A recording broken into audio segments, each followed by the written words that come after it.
ভালোবাসায় কাছাকাছি এলো আদিত্য ও সুদীপা। হ্যাঁ বন্ধুরা, বর্তমানে অনুরাগের ছোঁয়ার প্রতিটা পর্বই হচ্ছে একেবারে টান টান। প্রতিটা এপিসোডে রয়েছে জমজমাট উত্তেজনা।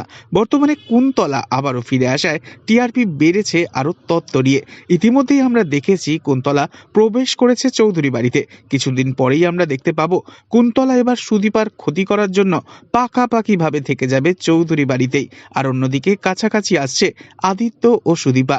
ধীরে ধীরে সুদীপার প্রেমে পড়বে আদিত্য। আর এদিকে বড় মাকে বর্তমানে ভালো চরিত্র হিসেবে দেখা গেলেও কিছুদিন বাদেই আদিত্য ও সুদীপার প্রেম দেখে তেলে বেগুনে জ্বলে উঠবে পরমা। আর কুন্তলার সাথে হাতে হাত মিলিয়ে সে ক্ষতি করবে এবার সুদীপার। তো বন্ধুরা, আগামী দিনে আসছে কিন্তু আরও নতুন টুইস্ট। আগামী দিনে ফিরে আসবে জয়, উর্মি সহ আরও অনেক চরিত্ররা। তো বন্ধুরা, তোমরা কারা কারা চাও সুদীপার কোল আলো করে আসুক একটা ছোট্ট সোনা? অবশ্যই কমেন্টে জানিও। আর অনুরাগের ছোঁয়ার নিত্য নতুন আপডেট পেতে সাবস্ক্রাইব করতে ভুলো না যেন। ধন্যবাদ।